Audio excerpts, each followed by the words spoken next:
Irmãos, o título da minha mensagem hoje, mantenha sua Bíblia aberta aí, nós já vamos ler, lembra-te do teu Criador. Lembra-te do teu Criador. Mas também poderia ser chamada de uma reflexão sobre a vida. Na semana retrasada, eu estive em um velório de uma jovem, 16, 17, no máximo 18 anos, e que há uns 5 meses ela estava aí, onde você está sentado, ouvindo a palavra de Deus. E depois, a outra vez que nos vimos foi para nos despedir. Ela estava em um caixão e eu estava no velório. Irmãos, uma coisa que é certa na nossa vida é que um dia nós iremos morrer. E com a morte nos encontraremos com o nosso Criador. E por isso, nós precisamos, vez ou outra, parar e refletir o que eu estou fazendo com a minha vida. O apóstolo Paulo vai dizer em Efésios que nós devemos aprender a remir bem o tempo. E por quê? Porque os dias são maus. Nós precisamos procurar compreender qual é a vontade do Senhor para que possamos agir em conformidade a ela. Olha o que vai dizer Efésios 5, 15, 16. Portanto, vede prudentemente como andais, não como nécios, e sim como sábios, remindo o tempo, porque os dias são maus. Por essa razão não vos torneis insensatos, mas procurai compreender qual a vontade do Senhor.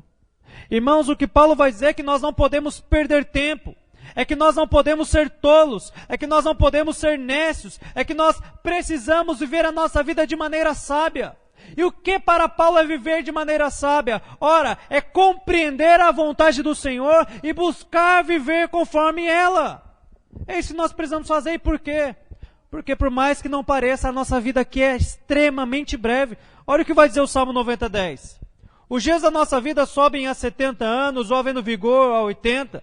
Nesse caso, o melhor deles é canseiro e enfado, porque tudo passa rapidamente e nós voamos. Irmãos, a vida é um sopro. Hoje nós estamos aqui, amanhã podemos não estar. Eu acordei hoje cedinho e dei uma olhada lá fora e, como é outono, estava uma neblina. Fui me ajeitar para vir para o culto e depois, quando estava saindo, já não havia neblina nenhuma. É isso que Tiago vai dizer que é a nossa vida. É como uma neblina, que rapidamente se dissipa com o raiar do sol. É por isso que precisamos estar atentos à forma que vivemos. E por quê? Porque a nossa vida aqui nessa terra não é eterna. Nós somos limitados por um tempo cronológico. Salmo vai dizer, 70, 80 anos, há pessoas que vivem um pouco mais. Mas nós podemos ter certeza que um dia nós partiremos. Que um dia a cortina dessa vida fechará e estaremos diante do nosso Deus. Essa é uma das poucas certezas que nós podemos ter. Eu sei que às vezes somos tão altivos, prepotentes, fazemos tantos planos para o amanhã, sem sequer saber se estaremos lá. É por isso também que Tiago vai dizer, quando você fizer um plano, quando você for negociar, diga, se o Senhor quiser, faremos assim o assado. Se o Senhor quiser, nós iremos a tal lugar. Nós não podemos ter certeza. O futuro pertence a Deus, Ele dá a quem Ele quiser. Porém, nós somos diferentes das plantas, dos animais, ou de qualquer outro organismo vivo que nasce, cresce, reproduz e morre, e deixa de existir depois disso. Nós um dia estaremos diante de Deus para prestar contas do que fizemos aqui. Portanto, é muito importante que você pare para refletir nessa noite. Onde eu tenho investido a minha vida? Eu me lembro que quando eu era criança, eu tinha um vizinho lá que gostava muito de mim. E uma vez ele me fez uma proposta. Ele disse, você quer esse maço de folha de sulfite? Ou você quer um presentinho no final do mês? Como toda criança imediatista, disse eu quero um maço de folha de sulfite. E peguei aqueles papéis e desenhei, fiz aviãozinho, barquinho, tudo que a criança gosta de fazer, amassei, joguei fora. E rapidamente aquilo acabou. E eu tornei a esse vizinho dizer, e o meu presentinho? Ele disse, não. Você escolheu o sulfite. E agora você não terá o presentinho no final do mês. Irmãos, quantas vezes nós somos assim? Nós trocamos a eternidade por um sopro de vida. Por algo que passará rapidamente. Existem basicamente 3 formas de nós nos tornarmos sábios, de nós não sermos tolos, de nós nos tornarmos experientes, maduros. A primeira é ouvindo a experiência dos mais velhos. Eu adoro conversar com gente mais velha. Esses dias eu fui cortar meu cabelo e eu escolhi, tinha 2 salões, tinha um lá que era 2 rapazinhos e tinha um que era um senhor de 68 anos de idade. Eu fui lá no do senhor, né? 68 anos de idade. E ele estava me contando várias histórias, muitas coisas interessantes. E a verdade é que a maior parte das pessoas que vale a pena ouvir estarão mortas no máximo em 20 anos. Essa geração que se levantou depois da década de 70, 80, são um bando de idiotas, babacas, que não sabem nada sobre a vida, que não conhecem a dor, que não conhecem o sofrimento, que são bebês chorões. Então eu estava aproveitando a experiência daquela pessoa. E por quê? Porque assim nós aprendemos, assim nós amadurecemos. Mas o segundo modo de você se tornar sábio é aprendendo com o erro dos mais velhos. Você está ali conversando e a pessoa começa a te contar dos seus erros e você para e pensa, por este caminho eu não vou. Então, se ele está dizendo que tem um buraco aqui, você vai contornar, para que você não precise lidar com aquela situação, visto que outro já lidou com ela. E você pode aprender com isso. E a última forma de você se tornar alguém experiente e maduro é cometendo os seus próprios erros. É inevitável que vez ou outra nós iremos errar, nós iremos falhar. O problema é quando nós só aprendemos com erros. Justamente por aquilo que eu acabei de dizer, a nossa vida é limitada. Se você errar muito, se você só aprender dessa forma, vai chegar um momento que você vai se dar conta que o tempo já passou e que você está perto de encontrar-se com o seu Criador e não há nada que você possa fazer para mudar. É por isso que nós não podemos ser nécios. É por isso que Paulo vai dizer, prestem atenção no que diz a palavra de Deus para que vocês discernam a vontade dele, a fim de que vocês vivam assim. Salomão tem muito a nos dizer também. Eu gostaria de agora então te convidar a ler esse precioso texto e aprender com a experiência desse homem, que foi o mais sábio que pisou na terra. Eclesiastes capítulo 12, verso 1. Vai dizer o sábio Salomão: lembra-te do teu Criador nos dias da tua mocidade, antes que venham os dias difíceis e cheguem os anos que dirás, não tenho prazer neles. Antes que o sol e a lua e as estrelas se escureçam, e as nuvens voltem depois da chuva. Quando os guardas da casa tremerem, e os homens fortes andarem curvados, e cessarem os moedores, por já serem poucos. E os que olham pelas janelas se escurecerem. Quando as portas da rua se fecharem, quando diminuir o barulho do moinho e os acordes com o canto dos pássaros e silenciar o som de todos os cânticos. Quando temeres a altura e te assustares pelos caminhos, quando florescer a amendoeira, o gafanhoto for um peso e o desejo já não se despertar. O homem vai à sua morada eterna e os pranteadores já vagueiam pelas ruas, antes que se rompa o cordão de prata, ou se quebre o copo de ouro, ou se despedace o cântaro junto à fonte, ou se desfaça a roda junto à cisterna. E o pó volte à terra como era, e o espírito volte a Deus que o deu. Que grande ilusão! Tudo é ilusão, diz o sábio. Tudo é ilusão. Além de ser mestre, o sábio também ensinou conhecimento ao povo. Refletiu, examinou e organizou muitos provérbios. O sábio procurou achar palavras agradáveis e escreveu com propriedade discursos plenos de verdade. As palavras dos sábios são como aguilhões. As palavras reunidas dos mestres, dadas por um único pastor, são como os pregos bem fixados. Além disso, meu filho, atenção! Produzir muitos livros é algo que não tem fim, e estudar demais deixa o corpo esgotado. Agora que já disse tudo, aqui está a conclusão. Teme a Deus e obedece aos seus mandamentos, porque este é o propósito do homem. Porque Deus levará a juízo tudo o que foi feito e até tudo o que está oculto, quer seja bom, quer seja mal. A primeira coisa que nós precisamos compreender, e é o nosso primeiro princípio, é quem era Salomão. Porque neste momento a sua mente deve estar cheios de nuvens de dúvidas, dizendo: pastor, mas o senhor é muito jovem ainda para nos trazer uma reflexão sobre a vida.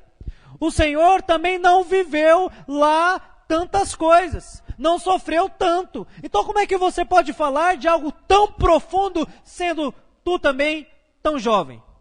Porém, a reflexão que trago sobre a vida não é minha. É do homem mais sábio que já pisou sobre o solo desta terra.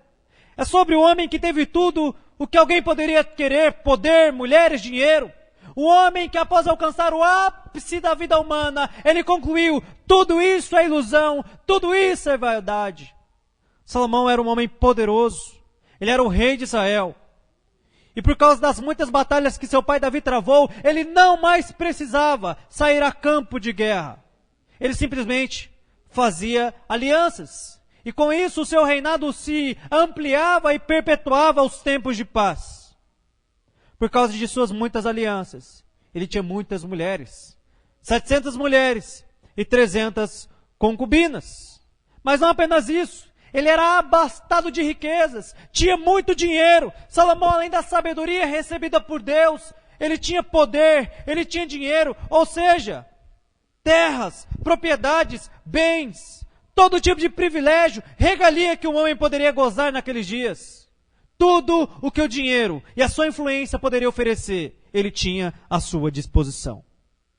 Irmãos, é para essas três coisas que o homem corre atrás.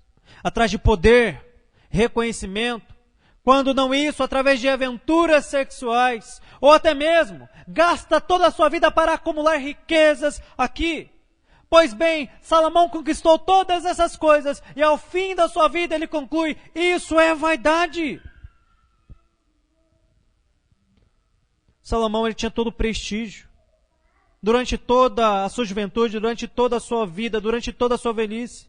Mas isso fez com que ele parasse para refletir sobre a existência humana e concluir que somente uma coisa vale a pena de verdade: servir a Deus. Veja que a conclusão que Salomão chegou é a mesma que Paulo, que só vale a pena temer a Deus e obedecer os seus mandamentos, porque essa vida, comparado ao que há de vir, é nada e passa rapidamente. Veja por você. Eu converso com inúmeras pessoas já mais velhas, e elas falam: poxa, passou tão rápido. É isso. Quando você menos espera, o tempo foi, a vida foi. E agora você está próximo de encontrar-se com Deus. Por isso, atenção para o que Salomão vai nos ensinar nesses versos. Atenção para o que ele nos vai dizer aqui, porque ele foi sim um homem que viveu. E não apenas viveu, foi dotado de sabedoria para nos instruir. E talvez as palavras dele sejam um pouco duras, seja como aguilhão, mas se ela ficar bem fixada no seu coração, eu creio que você não sairá daqui como você entrou. Segundo princípio.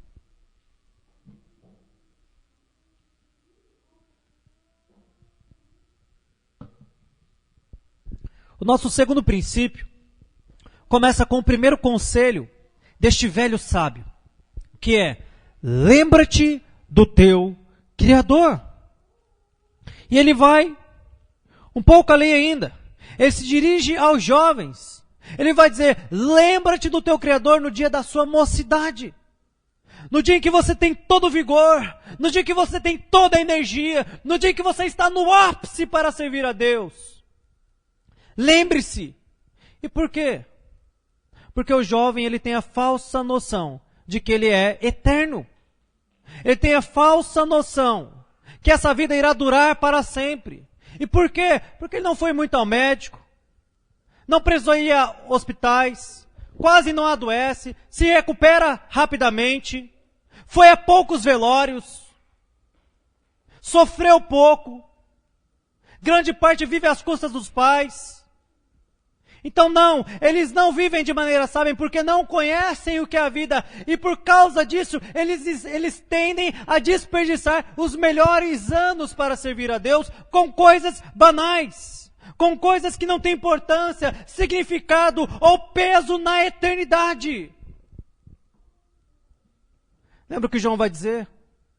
Jovens, eu vos escrevi porque sois fortes. E a palavra de Deus permanece em vós, e vós tem vencido o maligno.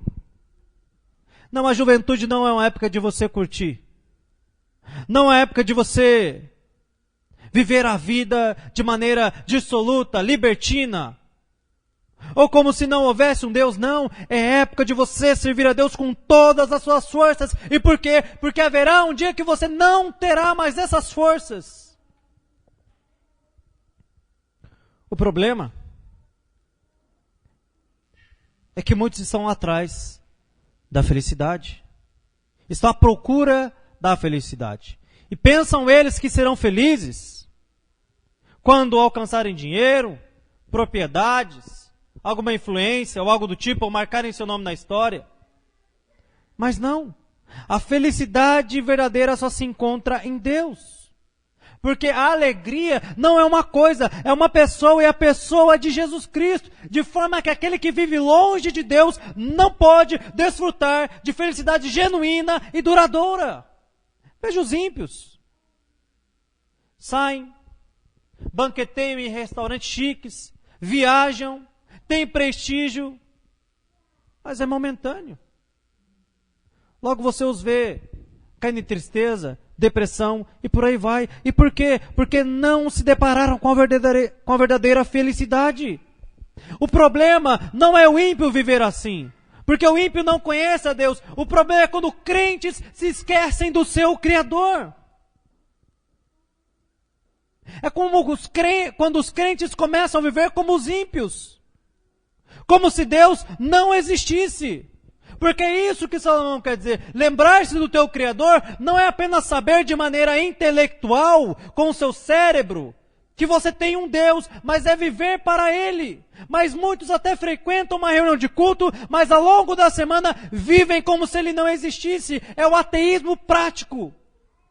E você pode estar até mesmo aqui há muitos anos. Veja o nosso país, como está. Lá em Taubaté, o Ministério Público emitiu uma nota que os professores não podem mais fazer proselitismo.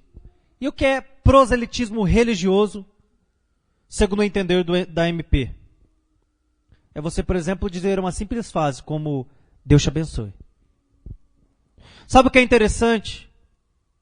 Que a MP nunca emitiu uma nota proibindo a ideologia de gênero nas escolas. Proibindo a libertinagem sexual. Proibindo as escolas de deturparem as nossas crianças, os nossos jovens. Ensinando coisas referentes a movimentos ideológicos como LGBT, feminismo, esquerdismo e por aí vai. E por quê? Porque diz o tolo no seu coração: não há Deus. Corrompem-se e cometem injustiça. O tolo, ele vive assim como se Deus não existisse. Então, para ele, se Deus está nas escolas ou não, é indiferente. Porém, o resultado nós temos aí. Talvez vivemos a pior era de não apenas ateus, ímpios, mas inclusive de ateus que frequentam igrejas. Porque vivem esquecendo-se da lei do Senhor. Nós devemos temer a Deus. E temer a Deus é obedecer aos seus mandamentos. Eu não posso dizer que eu temo a Deus se eu não obedeço o que Ele diz. Essa é a vontade dEle descrita em Sua palavra. Que nós não apenas ouçamos a palavra, mas que tenhamos uma atitude prática em relação a ela. É isso que Salomão também vai dizer. Lembra-te do teu Criador, e a ideia aqui é exatamente essa. Usa toda a tua energia na mocidade. Usa todo o teu ser para buscar a Deus. E aliás, é isso que devemos fazer, buscar a Deus de todo o nosso entendimento, de todo o nosso coração. Isso é lembrar-se de Deus. Mas eu te pergunto, quantos de nós não lembramos de Deus ao tomar decisões? Lá no nosso trabalho, lá na nossa casa. Nós vamos ao culto, nos lembramos de Deus ali, mas ao encerrar o culto deixamos Deus ali e partimos para os nossos lares. E continuamos a tocar a nossa vida. E não queremos saber do que Deus institui na forma de nós lidarmos no nosso casamento, criarmos os nossos filhos, trabalharmos, vivermos para Ele. Ignoramos tudo isso. Preferimos os trechos da palavra que nós gostamos, é que nós temos dúvida ou não gostamos, descartamos. Se você faz isso, não é o evangelho que você tem vivido. Isso não é lembrar-se do teu Criador. Terceiro princípio. Salomão também vai nos falar aqui sobre a fragilidade do homem. Isso está descrito aí do verso 9 do verso 2 ao 9, de uma forma poética. Mas antes de entrar nessa parte, eu quero falar de algumas coisas, sem ser o tempo, que já provam o quão eu e você somos frágeis. Por exemplo, doenças. Você já pegou uma gripe? Tá na época de virose aí, né? Quando os irmãos não vieram por causa de virose. Você já viu como é que você fica? Totalmente debilitado. De cama. Ou seja, uma pequena virose é capaz de te derrubar. Mas nós nos achamos poderosos, onipotentes.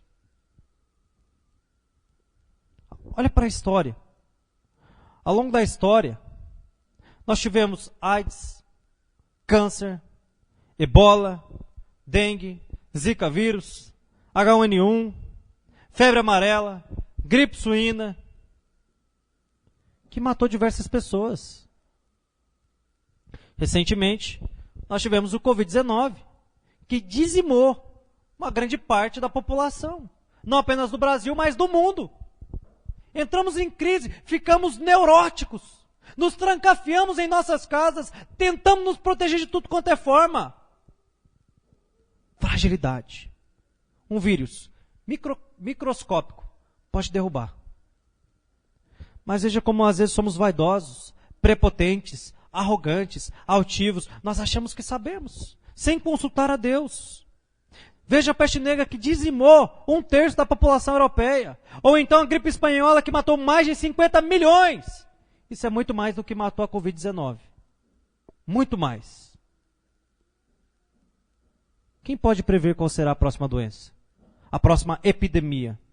Mas não apenas isso. Veja tragédias naturais, acidentes, calamidades o tempo todo.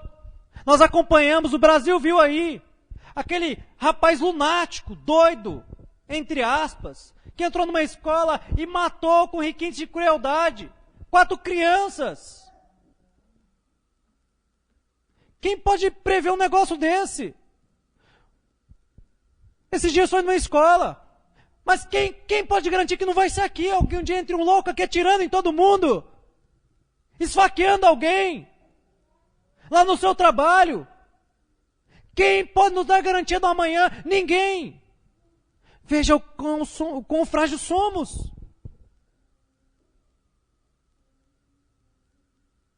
Nós tivemos uma crise aí econômica. Estamos vivendo no momento uma crise econômica. Altas de um dia para o outro. No preço, inflação lá em cima. Mas um tempo atrás acabou o combustível, as pessoas fizeram filas e filas longas para encher o tanque do seu carro. Como é de ficar sem combustível para ir trabalhar? Ah, quem dera essas pessoas fizessem filas assim para buscar a Deus. Ah, estariam muito mais felizes, satisfeitas. Mas o que nós vemos não é isso. As pessoas costumam se lembrar de Deus apenas quando as coisas não vão bem. Quando alguém da família morre, uma calamidade como esta que houve, doença, crise financeira, crise no casamento. Então nós vamos buscar a Deus. Não é assim que deve ser.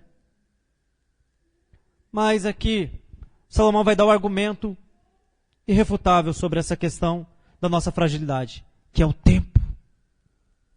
Irmão, se surgir uma epidemia, os médicos, os cientistas ainda podem desenvolver uma vacina, um remédio, um medicamento. E a gente consegue lidar com isso. A gente consegue prolongar os nossos dias aqui.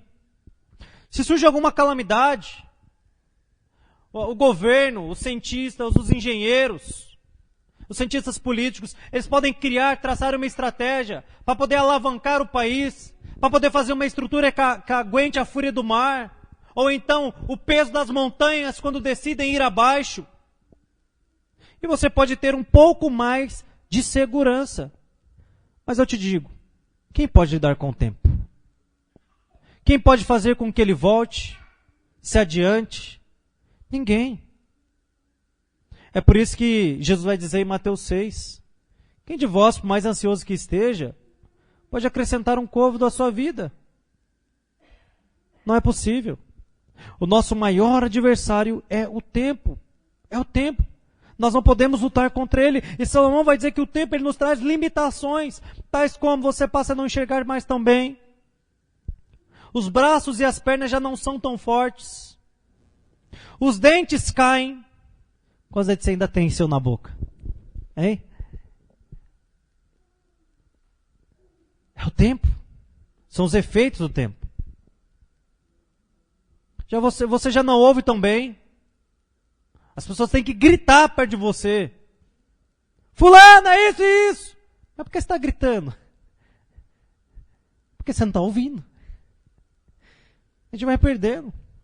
A voz não tem mais a mesma potência. Às vezes, né, você fala, poxa, a minha mãe era tão brava, né? Falava tão alto. E agora, como vó, aquela vozinha, netinho, vem cá. Não é porque ela ficou mais tranquila, é porque não aguenta mais gritar, não aguenta mais erguer a voz. Sim, nós nascemos com tempo de validade. Os cabelos começam a fazer como a flor da amendoeira, ficar branquinhos, grisalhos, quando não cai. Começamos a ficar limitado para ir e vir. Você já viu aquela senhora aí que precisa de ajuda para atravessar uma faixa pedestre? Então, um dia seremos eu e você. Há muitas coisas que depois nós não conseguimos mais desempenhar sozinhos. Há pessoas que precisam de ajuda para se banhar, para se limpar. E sabe de uma coisa? Eles aceitam a ajuda. E por quê? Porque toda a vaidade já foi embora. Eles sabem que já não são mais um meninão, meninona. Eles reconhecem que não são tão fortes como pensavam que era, ou tão independentes, que eles necessitam de auxílio. Arrogância, orgulho, é coisa de jovem. O mais leve dos objetos se torna pesado, cansa mais rápido. É assim que funciona. Mas você varava 2 noites sem dormir, você fica mais velho, você vara uma noite sem dormir, você precisa de 2 ou 3 para se recuperar. E umas tardes ainda. Difícil. E por último, vem a morte. Porque somos pó. E ao pó voltaremos. Irmãos, é isso que Salomão vai dizer. O tempo ele nos leva a lembrar-nos do nosso Criador agora. Pois quanto mais o tempo passa, mais se aproxima de nós voltarmos a Ele. E a chance que nós temos de buscá-lo e de vivermos intensamente é o hoje. Lembra o rico e o Lázaro? Ambos morreram e Lázaro foi consolado no seio de Abraão. Mas o rico se deu conta de que a vida que viveu foi inútil. E ele se encontrou em grande desespero, dizendo, eu tenho mais irmãos, eu quero avisá-los, permite que eu vá avisá-los. Não. Eles têm Moisés e os profetas. Se não ouviram, não ouvirão também nem que eu envie um anjo. O tempo de servir a Deus é agora. Depois não há mais chance. Depois está destinado o homem ir para o céu ou para o inferno. O inferno existe, o céu existe e fica ao final de uma vida sem Cristo. Sim, aquelas pessoas que terminam sem reconhecer a Deus, sem lembrar-se do seu Criador, só há um destino para elas, o lago de fogo, tormento eterno, uma vida atormentada pela eternidade, pelos séculos dos séculos. É por isso que muitas pessoas têm medo da morte, porque eles sabem, no fundo eles sabem que a morte não é o fim. Eles sabem disso, que irão prestar contas. É por isso que muitos não querem morrer. Nós não precisamos ter esse medo. Porque para nós crentes, a morte é apenas o transporte que nos levará para casa. Como vai dizer Paulo em Filipenses 1:21, o viver é Cristo e o morrer é lucro. Enquanto nós estamos vivendo aqui, vivemos para a glória de Deus. Mas se morrermos, estamos no lucro. É por isso que Paulo em Filipenses 1, ele se encontra em um dilema. Entre morrer e estar com o seu Senhor, o que é infinitamente melhor, ou permanecer com os irmãos. Ele chega à conclusão que seria para o bem da igreja melhor que ele permanecesse, a fim de que a fé dele se tornasse mais robusta. Mas por que muitos se desesperam quando começam a enxergar que a sua vida está no fim? E como eu disse, não é questão de idade, é questão de o Senhor chamar, e por isso nós precisamos estar preparados. Porém, quanto mais velhos nós ficamos, mais perto nós estamos. Eu não estou dizendo aqui também que a velhice é uma desgraça total. Peter Atkins, ele vai dizer o seguinte sobre a velhice: se a velhice não for perseguida por fantasmas demais, como remorsos e medos, pode ser um tempo gracioso de tranquilidade, com os tesouros das lembranças, a recompensa dos filhos, a abençoada camaradagem da mente e do espírito, e do descanso.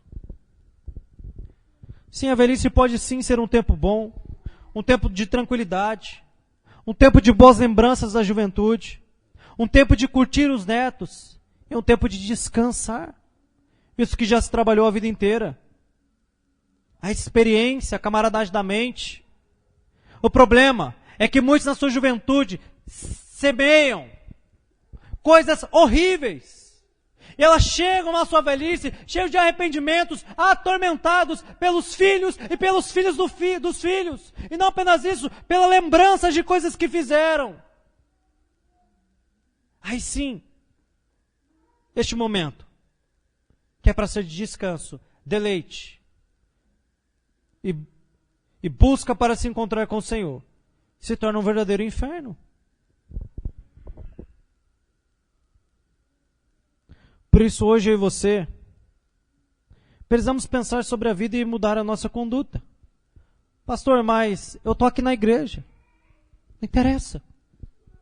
Alguém disse, você pode ter nascido na igreja, crescido na igreja, sido batizado na igreja, casado na igreja, ser velado na igreja e ainda assim acordar no inferno, morrer e acordar no inferno, se você estiver só na igreja e não em Cristo. Precisamos estar em Cristo. Frequentar a igreja qualquer um pode. Judas conseguiu andar 3 anos e meio com Jesus. E era ímpio. Precisamos avaliar, eu realmente sou de Jesus? Eu realmente tive um encontro com Jesus? Pastor, como eu sei? 1 João vai dar uma dica.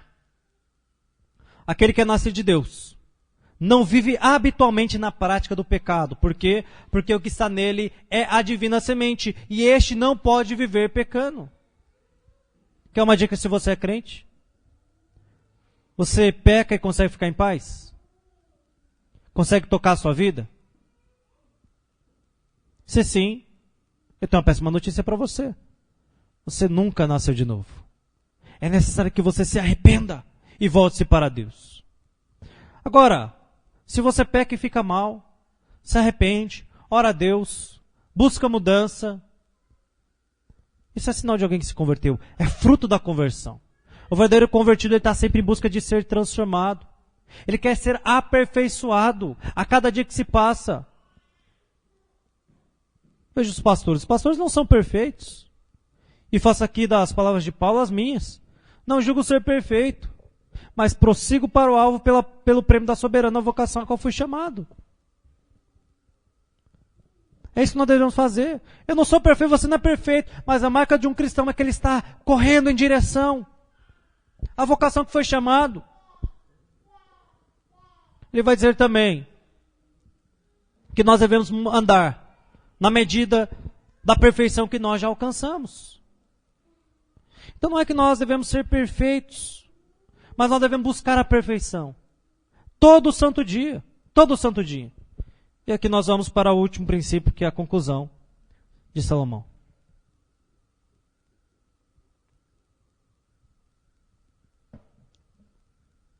Que sai do verso 10 ao 14. Eu vou ler o 13 e o 14. Que diz assim: agora que já disse tudo, aqui está a conclusão.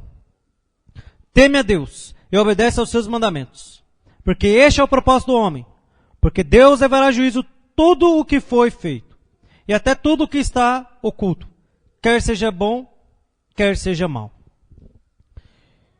Irmão Salomão nos fala que ele procurou escrever com retidão palavras de verdade. Isso está no verso 10. Dadas pelo único pastor. Mas nós vivemos hoje um mundo relativista, onde é comum pensar, eu tenho a minha verdade, você tem a sua verdade, e todos nós estamos certos, e no final todos os caminhos levam a Deus, assim como todos os caminhos levam a Roma. Será que isso é verdade? Não, não é verdade. Jesus foi categórico ao afirmar em João 14,6, eu sou o caminho, a verdade e a vida, e ninguém vai ao Pai senão através de mim. Não há outro caminho a não ser esse. E o caminho de servir a Deus começa com o temor. Temor, e por quê? Porque Deus detém todo o poder. Porque Deus é onipotente. Há muitas pessoas que têm medo do diabo. Há muitas pessoas que têm medo dos homens. Há muitas pessoas que têm medo das circunstâncias. A única pessoa que elas não têm medo é de Deus. Pensa comigo. Se você cair nas garras do homem, você pode clamar a Deus e Ele pode te dar livramento. Se você cair nas garras das circunstâncias, você pode clamar a Deus e Ele pode te dar livramento. Se você cair nas garras de Satanás, você pode clamar a Deus e Ele pode vir em seu socorro. Mas e se você cair nas mãos de Deus, a quem você vai clamar para que te livre? Como vai dizer Hebreus 10:31, horrível coisa é cair nas mãos do Deus vivo. Mas muitas pessoas não temem isso. Temem pessoas que podem unicamente fazer mal ao nosso corpo, mas à nossa alma. Como vai dizer Mateus 10:28. Não temais os que matam o corpo e não podem matar a alma. Temei antes aquele que pode fazer perecer no inferno, tanto a alma como o corpo. Por isso devemos temer a Deus. Eu sei que as pessoas vão falar, não, mas temor aqui não é medo, é respeito. A palavra no original aqui é medo mesmo. Você vai para Êxodo 20, se não me engano, e você tem Deus se manifestando no monte, com raios, trovões, com tremor. Para que isso? Para que o temor dele, original ali no hebraico é medo, estivesse no meio do povo, a fim de que o povo não pecasse. Quando eu era criança, meu pai me dava uma ordem. Se você fizer isso, quando eu voltar, você vai apanhar. Irmãos, eu tinha tanto medo que eu não ousava nem pensar em desobedecer. Porque se meu pai falou que ia fazer, ele ia fazer. Ia dar uma surra daquelas. Não é igual os pais de pet hoje, não. Pai raiz, que corrigia. Veja que o medo que eu tinha do meu pai fazer com que eu obedecesse as suas ordens. Mas você não amava seu pai? Óbvio que eu amava. E amo. Criou-se uma ideia que não se pode haver medo e amor. Que eles não podem caminhar juntos. É por isso que aqui eles traduzem como temor. E alguns vão dizer respeito. Ora, uma pessoa que você simplesmente respeita, hora ou outra, você pode vir a desrespeitá-la. E daí? Mas dificilmente você vai agir dessa forma com alguém que você tem medo. Temam a Deus, porque Ele detém todo o poder. Porque não há quem possa nos livrar da sua mão. Porque se você cair nas garras de Deus, você está perdido. Salomão ainda vai dizer, guarda os seus mandamentos. Nós não podemos dizer que servimos a Deus ou amamos, se não nos esforçamos para guardar os seus mandamentos. Quem disse isso? Jesus, lá em João 15:14. Vós sois meus amigos, se fizeis o que eu vos mando. Você não pode dizer que você é amigo de Deus, que você ama a Deus, se você não obedece os seus decretos. Aquilo que Ele deixou escrito em sua palavra. É uma conclusão lógica. Como é que você vai obedecer aquilo que você não conhece? Endossando as palavras de Charles Spurgeon, há muitas Bíblias que estão tão empoeiradas que daria para escrever condenação nelas. Essa é a Bíblia de muitos crentes. Nós vemos a era da tecnologia e muitos têm um celular, um smartphone aí, um tablet, e ali até tem o aplicativo Bíblia. Mas é só por ter. Não abrem, não leem. não procuram entender, não procuram se aprofundar, não procuram conhecer a Deus.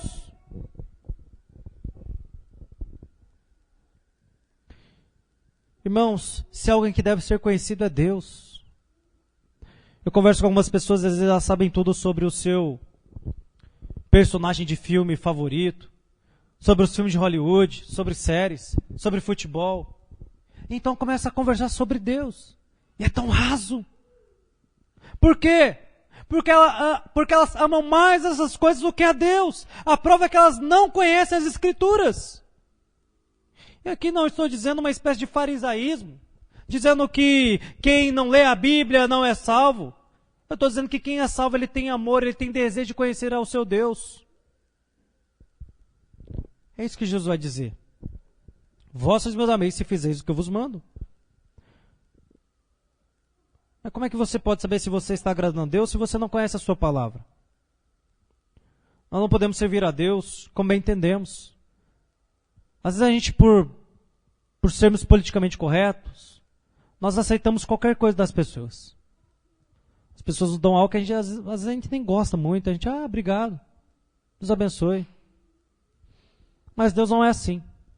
Eu gosto muito de uma ilustração sobre um homem que se propôs a fazer um bolo de chocolate a Deus.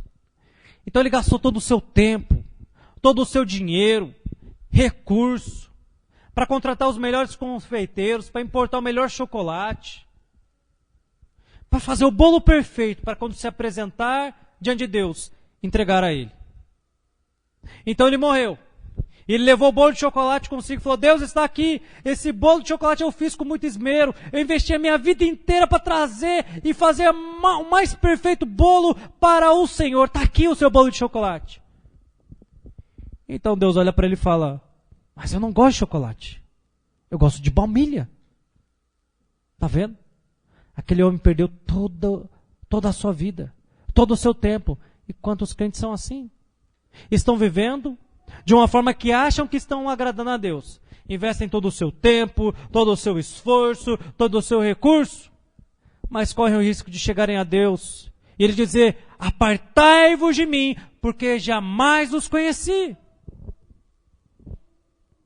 Irmãos, eu não quero correr esse risco de chegar diante de Deus e Deus dizer, apartai-vos de mim, porque jamais os conheci. Como assim, Deus? Mas eu era pastor, eu pregava lá na igreja, eu orava pelos irmãos, eu fazia visita, participava de comunhão, ia pregar nas igrejas. Apartai-vos de mim, porque jamais os conheci. Irmãos, o meu anseio é que ainda que eu não tenha muitos dons, tenha recebido pouco, é chegar diante do Senhor e falar, Deus, eu recebi pouco, mas eu fiz o melhor que eu podia. E ouvir da boca dele, servo bom e fiel, foste fiel no pouco, sobre o muito te colocarei. Porque diante de Deus, não interessa o seu sucesso, interessa a sua fidelidade. É isso que vai contar no final.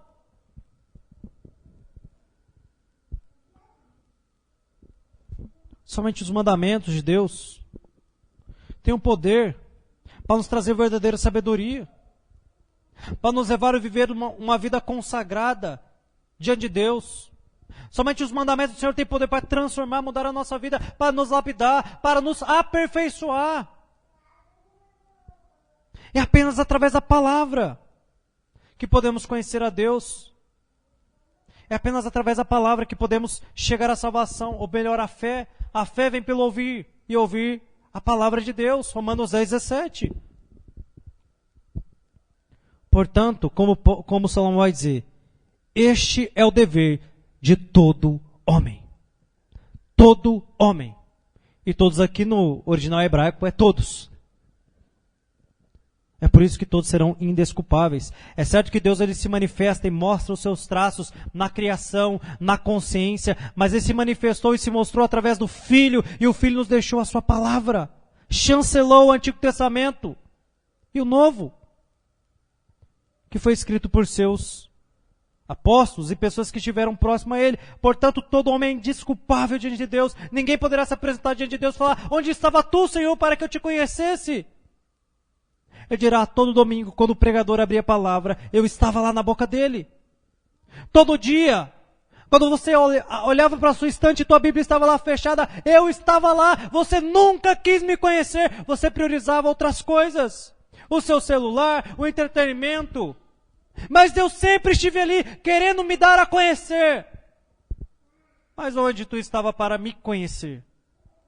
É isso que Deus vai dizer. Salomão vai concluir dizendo aqui sobre o juiz de Deus. Deus vai julgar todas as coisas, quer boas, quer más. Todos nós, sem exceção, compareceremos diante de Deus. É por isso que você não pode viver a sua vida como se não houvesse Deus, da forma que você quer. Como se você não fosse prestar conta dos seus atos. Não podemos correr esse risco, irmãos. Achar que estamos agradando a Deus, mas não estamos. Era o que acontecia lá na época de Malaquias. O povo estava lá em um culto, oferecendo sacrifício, achando que agradava a Deus, mas não estava. Nos tempos de Isaías, Deus diz: afasta de mim os estrépitos dos seus cânticos, porque já não vos ouço, porque com os lábios, mas o seu coração está distante de mim. Quando somos assim?